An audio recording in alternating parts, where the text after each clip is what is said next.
Class 10th math में आज हम लोग एक्सरसाइज स्टार्ट करेंगे 4.3। ठीक है, एक्सरसाइज 4.3 का फर्स्ट क्वेश्चन क्या कह रहा है हमारा, यदि निम्नलिखित द्विघात समीकरणों के मूलों का अस्तित्व हो।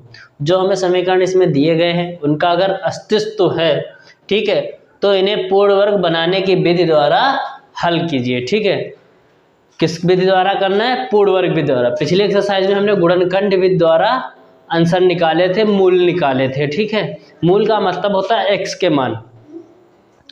सबसे पहले बात आई है मूलों का अस्तित्व। मूलों का अस्तित्व क्या होता है, हम कैसे जानेंगे? देखो, b² - 4ac, ठीक है, अगर इसका मान आ जाए हमारा किससे, 0 से बड़ा, ठीक है, या b² - 4ac ये आ जाए बराबर 0 के, ठीक है, द्विघात समीकरण हमारी क्या होती है, x² plus bx plus c बराबर 0 होता है ना, यही होती है। तो a और b यहाँ समझ में आए, कहाँ से आए? ठीक है, abc यहाँ से आए। ठीक है, अगर हमने b² - 4ac किया, अगर ये मान किससे 0 से बड़ा आया है, ठीक है, तो इसका मतलब क्या होगा, ये धनात्मक होगा। ठीक है, 0 से बड़ा मान क्या होता है? धनात्मक होता है। ठीक है, धनात्मक है तो फिर ये कैसा है? अस्तित्व में है। अस्तित्व के मतलब है जो वास्तविक संख्या होगी, वास्तविक मान होगा। तुम कभी वास्तविक संख्या क्या है? 1। जैसे ये क्या रियल में है ना, तो इसकी संख्या कितनी है? 1 है। ऐसा तो नहीं माइनस में 1 है, तो माइनस में 1 कुछ होता ही नहीं है। अस्तित्व का मतलब वो रियल में है। रियल क्या होती है? वास्तविक संख्याएं। वास्तविक संख्या कब होगी? या तो 0 हो या 0 से बड़ी हो। ठीक है, तो इन दोनों में मान, ये तो धनात्मक ऋणात्मक कुछ होता ही नहीं है, बड़ा है तो धनात्मक ये। और अस्तित्व में कब नहीं होगा? जब b² - 4ac छोटा हो 0 से, तो इसका मान आ जाता है ऋणात्मक में। ठीक है, 0 से छोटा क्या होता है? ऋणात्मक में होता है। जैसे -1 -2 ये क्या है? 0 से छोटे हैं ना हमारे। तो अगर ये b² - 4ac का मान 0 से छोटा आएगा तो ये अस्तित्व में नहीं होगा। अगर 0 के बार छोटा आ गया तो हमें ये सवाल आगे पूर्ण वर्ग विधि ही नहीं लगानी। ठीक है, तो सबसे पहले हम इस जो समीकरण दिया गया है इसको चेक कर लेते हैं कि अस्तित्व में है कि नहीं इसके मूल। ठीक है, तो उसके लिए चेक करने के लिए क्या करेंगे, b² - 4ac, ठीक है, ये कर देंगे, तो इसको कर दो। तो b कितना है हमारा? माइनस का 7 है। a कितना था हमारा? 2। ठीक है, और c हमारा कितना है? 3। तो मान रख दो, b की जगह कितना जाएगा? माइनस का 7², फिर -4, a क्या है हमारा? 2 इंटू c कितना है हमारा? 3। तो देखो ये क्या आ गया? 49। स्क्वायर करते हैं तो माइनस से जब प्लस प्लस का ही हो जाता है। -4 दूनी 8, 8 त्रिक 24, घटाओगे कितना आ जाएगा? ये 5 25 आ जाएगा। 25 0 से बड़ा है ना, 25 से भी बड़ा है, तो मूल अस्तित्व में है। ठीक है, मूल अस्तित्व में है। मूल क्या है? अस्तित्व में है। तो अब हम समझेंगे पूर्ण वर्ग विधि क्या होती है। ठीक है,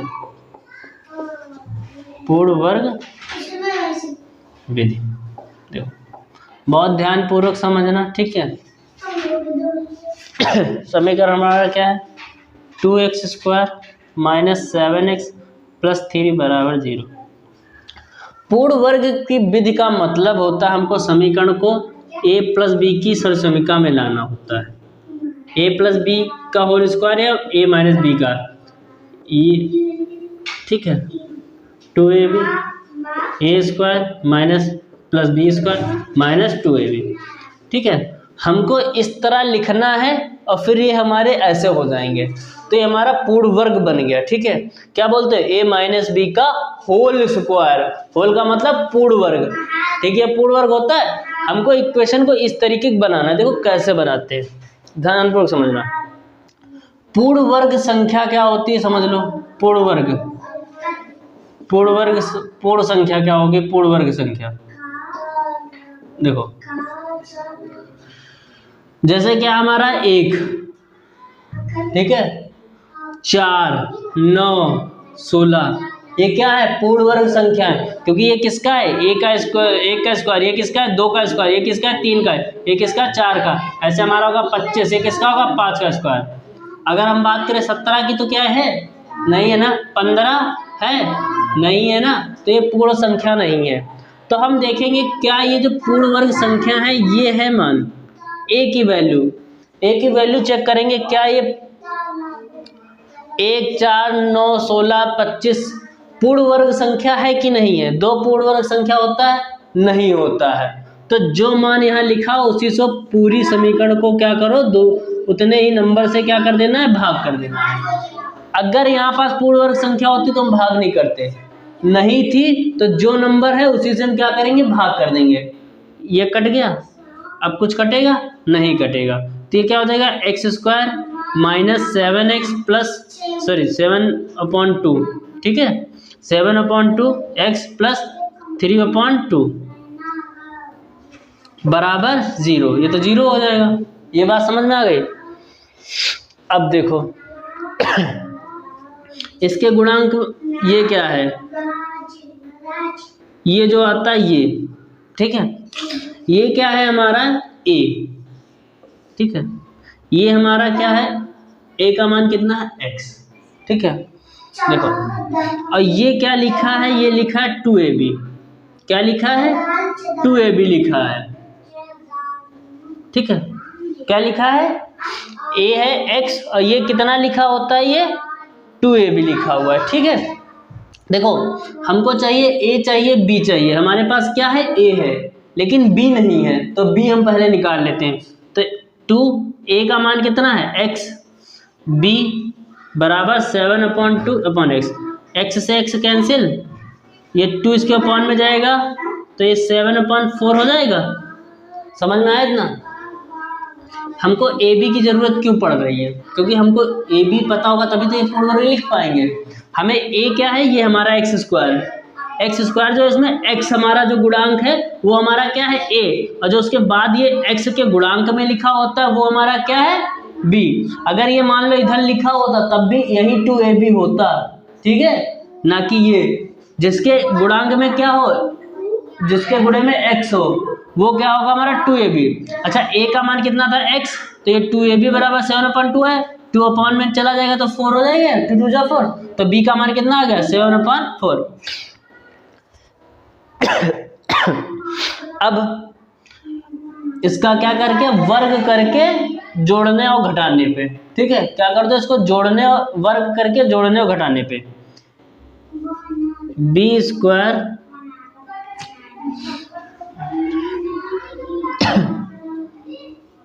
b का वर्ग करके समीकरण बना लो। समीकरण ये 1 थी तो इसको समीकरण 2 कर लो, करके समीकरण 2 में जोड़ने व घटाने पर, ठीक है, जोड़ने व घटाने पे तो ये हो जाएगा हमारा x² माइनस 7/2/x प्लस 3/2, ठीक है। इसका वर्ग करेंगे कितना आ जाएगा? ये 7/2 का स्क्वायर माइनस 4 है यहाँ, 7/4 का। देखो एक बार हमने क्या किया? जोड़ा, एक बार घटाया। क्यों? जोड़ने घटाने से 0 हो जाएगा ना, कोई इफेक्ट नहीं पड़ेगा, इसीलिए जोड़ा और घटाया दोनों जाता है, ठीक है। अब इतनी बात समझ में आ गई? आई कि नहीं आई? इसको इधर लिख दो,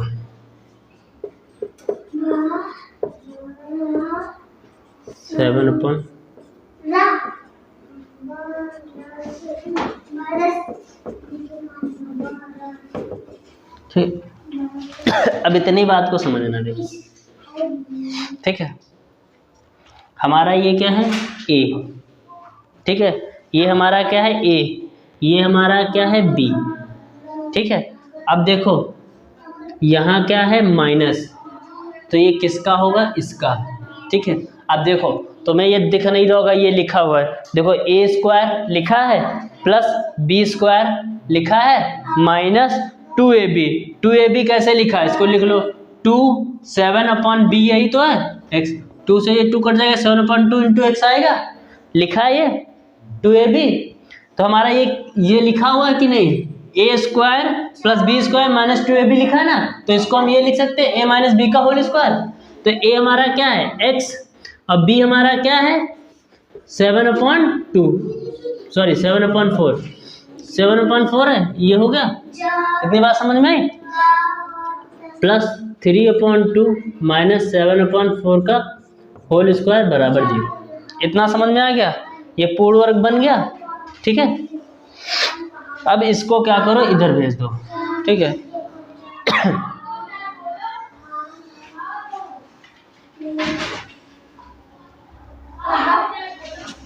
x माइनस 7/4 का स्क्वायर बराबर, इस सबको धर ले, ये माइनस का इधर आएगा, कायम हो जाएगा प्लस का, चलो भी कर, और ये प्लस का था इधर आएगा तो काय का हो जाएगा माइनस का। ठीक है, अब देखो x स्क्वायर माइनस 7/4 का होल स्क्वायर। ठीक, इसको सॉल्व कर लो, क्या हो जाएगा 49/16 माइनस 3/2 हो जाएगा।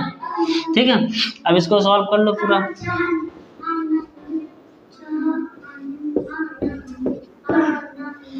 कितना आ जाएगा एलसीएम 16 ही आ जाएगा। ठीक है, 49 माइनस 8 बार कटा होगा, 8 त्रिक 24, ये कितना आ जाएगा 24।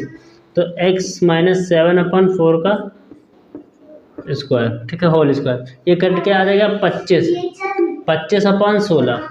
ठीक है, अब दोनों का क्या करते हैं हम वर्गमूल, क्या करने पे, समीकरण 3, ये इसको बना लो समीकरण 3, समीकरण 3 का वर्गमूल करने पर, वर्गमूल करने पे। ठीक है, तो देखो वर्गमूल कर दें इसका, वर्गमूल ये होता है। ठीक है, हो गया बराबर 25/16। ठीक, ये देखो स्क्वायर है तो ये कितना बाहर निकल आएगा, ये निकलेगा x माइनस 7/2, ये डबल लिखा हुआ है कि नहीं, तो एक बाहर निकल आता है। अब ये देखो 5/5 है और ये 4/4 है, तो कितना आएगा 5/4, लेकिन प्लस माइनस, जो भी मान आता है वो क्या आता है प्लस माइनस। ठीक है, अब हम क्या करेंगे, एक बार प्लस का मान लेंगे, एक बार माइनस का मान लेंगे। ठीक है, तो प्लस का चिन्ह लेने पे, ठीक है, प्लस का चिन्ह लेने पे, तो देखो क्या हो जाएगा x माइनस 7/4 बराबर 5/4, ये उसको उधर दे लो, तो ये 5/4 प्लस का 7/4 हो जाएगा, तो x बराबर एलसीएम 4 आ जाएगा, और ये जुड़ जाएगा, कितना हो जाएगा 7×5 12/4, 4 3 12, तो x का मान कितना आ गया 3, x का मान कितना आ गया 3, समझ में आया ना ये। ठीक, अब क्या एक बार करेंगे माइनस चिन्ह लेने पे, एक बार क्या ले लेंगे माइनस चिन्ह लेने पे। ठीक है, तो माइनस चिन्ह ले लो, x माइनस 7/4 बराबर माइनस का 5/4। ठीक, तो x माइनस 5/4, ये माइनस का उधर जाएगा प्लस का, ये एलसीएम 4 ही आ जाएगा। ठीक है, और ये कितना घट के प्लस माइनस माइनस हो जाएगा, कितना आ जाएगा 2। ठीक है, तो 1/2, तो x का मान कितना आ जाएगा 1/2, दूसरा मान हमारा ये आ गया है 1/2। ठीक है, एक मान हमारा क्या है x बराबर 3 और एक आ गया x/1/2। इधर समझ लेना, जब ये मान 0 से बड़ा होगा तो धनात्मक आएगा और दोनों के मान अलग अलग आएंगे। जब ये 0 के बराबर होगा तो क्या दोनों मान समान आएंगे, x के मान दोनों समान आएंगे, और जब ये इससे छोटा होगा तो अलग अलग आएंगे, ये ऋणात्मक होंगे और ये वास्तविक नहीं होंगे, ये दोनों होंगे तो वास्तविक होंगे। ठीक है, समझ में आ गया, नोट कर लो।